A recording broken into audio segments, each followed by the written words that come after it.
بسم اللہ الرحمن الرحیم۔ السلام علیکم۔ آج کی ویڈیو کا ٹاپک جو ہے وہ ہے اردو ادب شمالی ہند میں۔ جیسا کہ آپ جانتے ہیں کہ اردو زبان کے آغاز و ابتدا کے بارے میں مختلف لوگوں کے مختلف نظریات و افکار ہیں۔ بعض محققین کا کہنا ہے کہ اردو کی ابتدا پنجاب سے، جن میں حافظ محمود شیرازی شامل ہیں، اور بعض کا کہنا ہے اردو کی ابتدا دکن سے ہوئی۔ کچھ نے کہا اردو کی ابتدا شمالی ہند سے ہوئی، کچھ نے کہا اردو کی ابتدا جنوبی ہند سے ہوئی۔ اسی طرح اردو کی ترقی و ترویج کے مختلف ادوار ہیں۔ مختلف جگہوں سے اردو کی جیسے ابتدا کے بارے میں محققین ناقدین کے مختلف نظریات و آراء ہیں اور مختلف کتب ہیں اس حوالے سے موجود ہیں۔ تو اسی طرح اردو کے جو ہے نا اپنا ترقی و ترویج بھی مختلف علاقوں سے، جن میں دہلی اور لکھنؤ کو جو ہے نا فوقیت حاصل ہے۔ اس کے علاوہ دکن، شمالی ہند، جنوبی ہند اور بہت سارے مقام ایسے ہیں جن میں جہاں پہ اردو کے ترقی و ترویج ہوئی۔ تو آج کا ٹاپک ہے اردو ادب شمالی ہند میں۔ تو چلیے شروع کرتے ہیں بغیر کسی توقف کے، بغیر کسی وقفے کے، بغیر وقت ضائع کیے اپنے سوال کی جانب بڑھتے ہیں۔ تو آج کا پہلا سوال ہے، ہندی زبان کے پہلے صاحب دیوان شاعر کون ہے؟ تو اس کا جواب ہے مسعود سعد سلیمان۔ آج کا دوسرا سوال ہے، مرگاوتی کس ہندی شاعر کے دوہوں پر مشتمل تصنیف ہے؟ تو یہ قطبین صاحب ہیں۔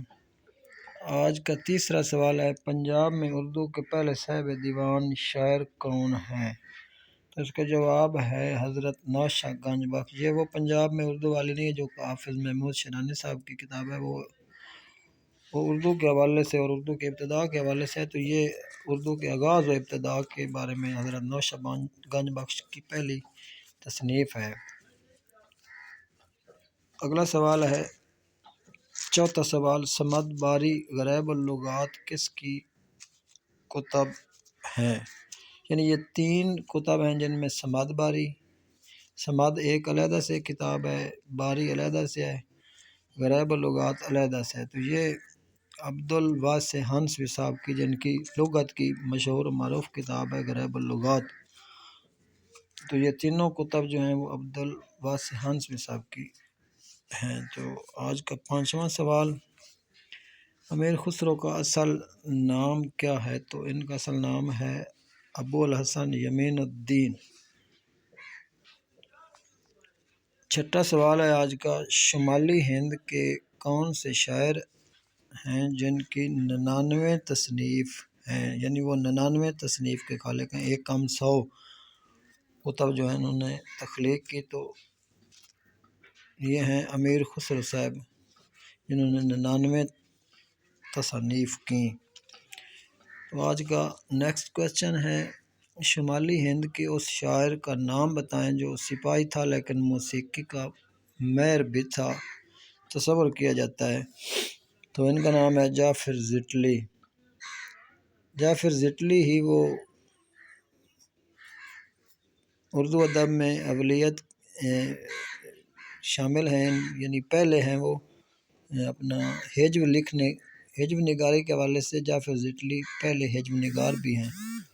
تو آج کا اگلا کوسچن ہے، ریختہ میں ایک مصرع اردو اور ایک مصرع فارسی کا کس شاعر نے برتنا شروع کیا؟ تو یہ بھی امیر خسرو نے ہی کیا۔ اگلا سوال ہے، غرۃ الکمال کے خالق کون ہیں؟ تو اس کا جواب ہے امیر خسرو۔ اگلا سوال ہے، عبدالرحمن جامی نے کس شاعر کو سعدی ہندوستان کہا ہے؟ تو اس کا آنسر ہے حسن دہلوی۔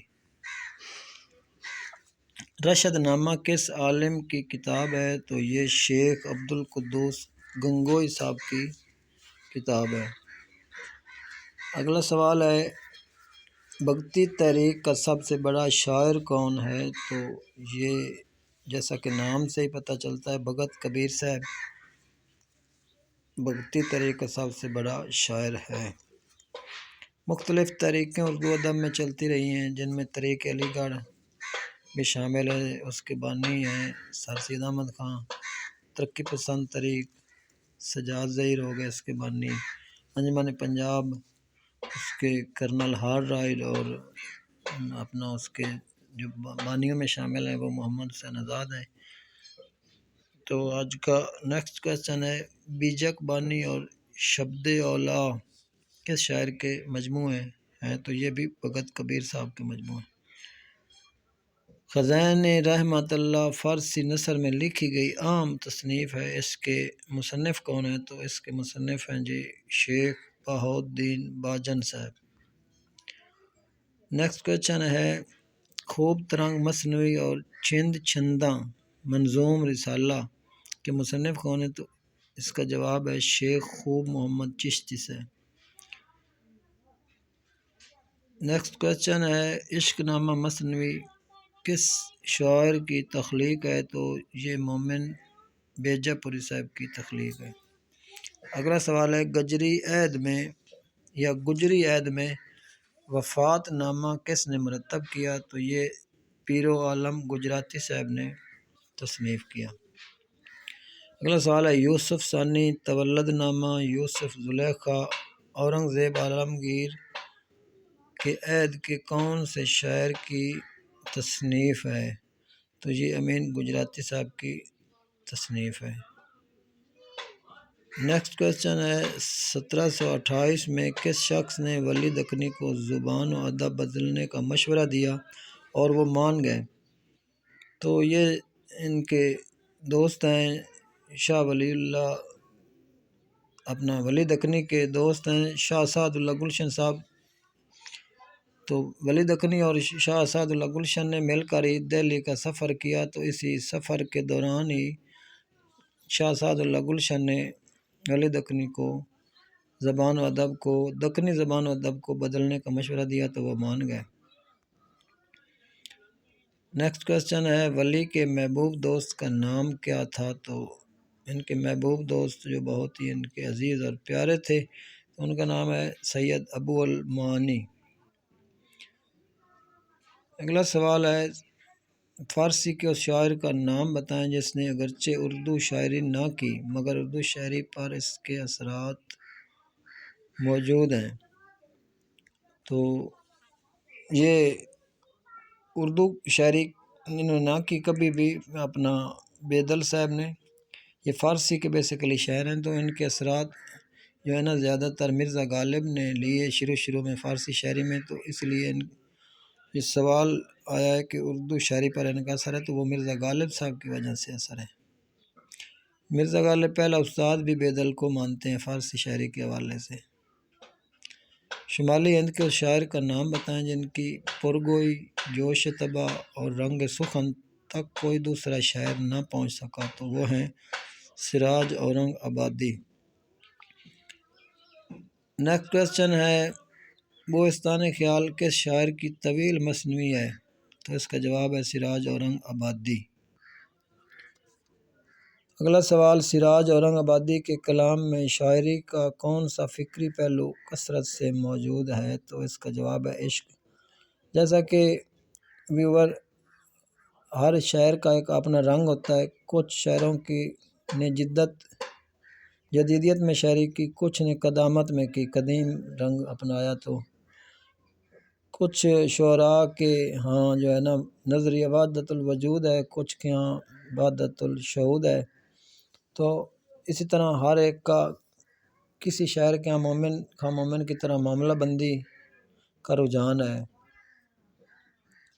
تو اسی طرح سراج اورنگ آبادی کے کلام میں شاعری کا رنگ ہے کون سا؟ وہ ہے عشق کی رنگ۔